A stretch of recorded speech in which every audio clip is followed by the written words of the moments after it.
Treasury Department investigators say the IRS is helping illegal immigrants defraud the government out of billions of dollars. They are saying that the IRS was giving fake tax ID numbers, which they could then use as Social Security numbers they'd stolen, even if they didn't match, to, in some cases, get hundreds of millions of dollars per home.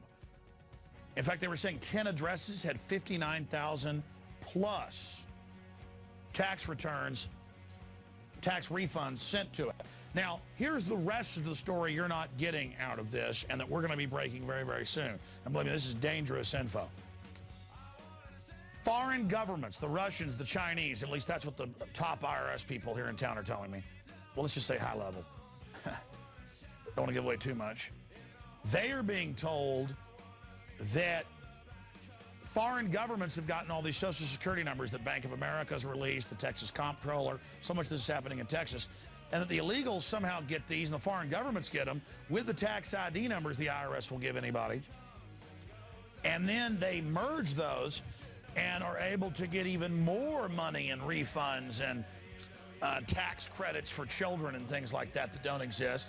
And that once it's discovered that the identity's been stolen of U.S. citizens, the IRS freezes their accounts and things, in many cases takes their money.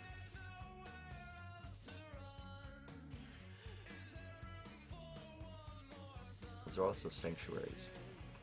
They're not mandated to question the person's citizenship or health insurance status, and you and I pick up the tab.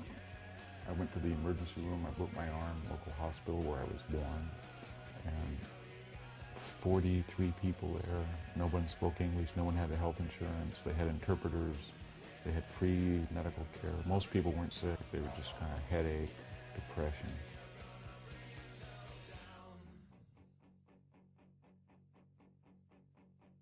When I talked to the doctor, he said that very few people of the 40-something were ill, but they used him as their general practitioner. They got wonderful care. Nothing was asked of them. They didn't have to know the language. They didn't have to have any money. They didn't have to have health insurance. You and I would have to fill out paperwork.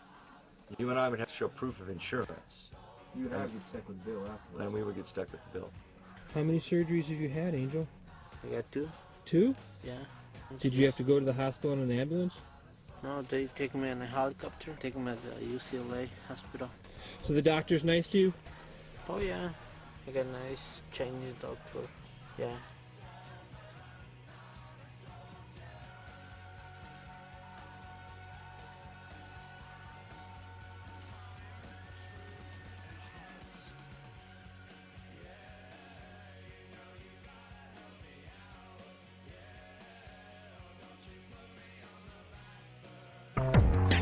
I'm Fox Undercover's Mike Bodette. There's wide agreement that illegal immigrants who commit serious crimes should be deported. You'll remember that back in May, a state lawmaker in his car was hit by an illegal immigrant who was then charged with drunk driving. The illegal immigrant taunted state police, saying he'd go back to his home country of Mexico and that nothing would happen to him. He discovered in some cases little does happen to illegal immigrants who commit crimes here in Massachusetts. Pasquale Bernabel Soto.